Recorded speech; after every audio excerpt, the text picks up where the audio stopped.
We gotta go back to the break. We gonna go back to the break. Clap all night. Diddy up there wilding. Yeah. He finna let people know he was hitting Nip baby mama. You see it's coming out. Cause you know Cassie and her was best friends.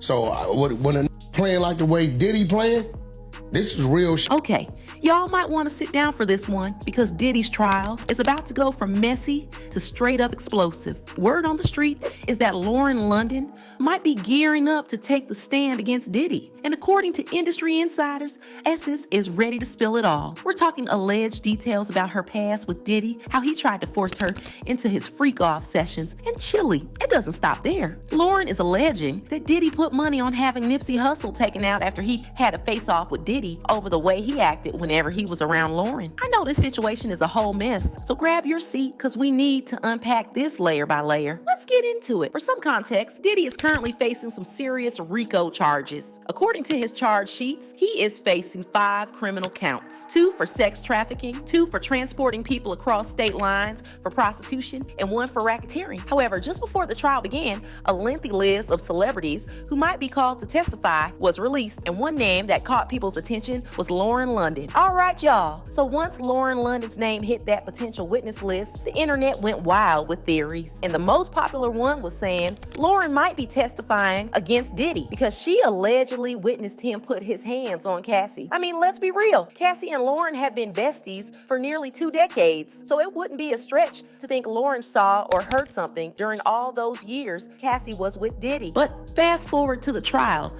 and this is where things began to heat up. So far, we've seen major names take the stand. Cassie herself, her mother, Kid Cutie, Diddy's former assistant David James, an escort named Daniel Phillip, and Courtney Burgess, who testified that she had flash drives with footage from Diddy's freak-off parties that allegedly included some very high-profile celebrities and minors. And from how things are playing out in court, it's becoming pretty clear that if Lauren does testify, it's not about what she saw happen to Cassie, but her personal experiences with Diddy. But then, a few days after Courtney Burgess dropped that bombshell about having in her possession footage of Diddy's freak-off sessions, multiple media outlets began reporting that Lauren London was preparing to take the stand against Diddy. According to industry insiders, Lauren is ready to let it all out. Word is, Lauren is about to testify that Diddy put money on Nipsey to be unalived after they had a face-off, after Diddy allegedly made a move on her, how he tried to force her into one of his freak-off sessions after Nipsey passed, and how he wanted to pimp her to an escort. Let's be real, making a move on your partner's best friend while you're still cool with her man has to be one of the wildest, most disrespectful things a man could pull. But hey, Lauren didn't just accuse Diddy of shooting his shot. There's a video out there of Diddy, Cassie, Lauren London, and Nipsey Hussle all in the studio together. And y'all, the way Diddy looked at Nipsey, cold, like icy. It was the kind of look that said, I want you gone. But he couldn't say it out loud. Not with Lauren sitting right there. Grab a seat and take a look at this video.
What makes this whole situation even more disturbing is how Diddy allegedly tried to sneak his way into Lauren's life while she was still mourning Nipsey. According to Lauren, Diddy even gave her advice to help her get through Nipsey's funeral. But if you look closer, it was really him positioning himself to get closer to her once Nipsey was gone. Lauren also revealed how she found out that Diddy was behind Nipsey's death. She said someone from Diddy's security dropped off an anonymous note for her, claiming that Diddy paid to have Nipsey taken out because Nipsey disrespected him after confronting supporting him over Lauren. According to Lauren, after Nipsey passed, she started getting a ton of invites to Diddy's parties. She said she went to the first few, but then stopped showing up when things took a weird turn, like when Diddy tried to set her up with older men in what she described as a ritual-like ceremony. Lauren revealed that even though she felt like she was drugged, the older man actually refused to touch her for reasons only he knows. But one thing she was sure about, her drinks were definitely spiked. Now, Lauren accusing Diddy of being behind Nipsey's death might not be as crazy as it sounds. I mean, don't forget Diddy's already been exposed for allegedly blowing up Kid Cudie's car. And there was that wild moment when he and his crew reportedly chased Sujay Knight with a gun, just because they heard he was in the neighborhood. Now, with the amount of evidence coming out and with people willing to testify, I don't see a way out for Diddy. Cassie's mom brought receipts on bribery, blackmail, coercion, and extortion, which were the things needed to nail him for his RICO crimes. Also, Lauren London is coming up with receipts to back her claims, and in my opinion, the only way he is getting away with something in this case is him throwing the towel and maybe somehow convince the feds and the prosecutors to hand over the plea deal he was offered before this trial common need, or he would be getting the worst prison sentences. The shocking moment of the day was hearing that Diddy allegedly put money on Nipsey's unaliving. While there are still many people who haven't come forward to share their side or spill the tea about Diddy's behavior, what we do know is that we finally saw the reason why Diddy's bail proceedings were ended. This man is dangerous, and he deserves to be locked away for a long period of time. Lauren London revealing how Diddy was behind Nipsey's death had fans talking, and they left comments saying, Lauren knew what was going to happen to Nip. She also knew about the altercation with Puff. And Cassie, she's too damn close. Damn, Lamnat Sal Presea, Diddy silence and remove so many artists and individuals out here. And the sad thing is, nobody isn't talking about the real master, CD. So, do you think Diddy was really behind Nipsey's death? Or do you think Lauren London is just trying to push an agenda against Diddy and his family? Let me know what you think in the comments, then check out this next video.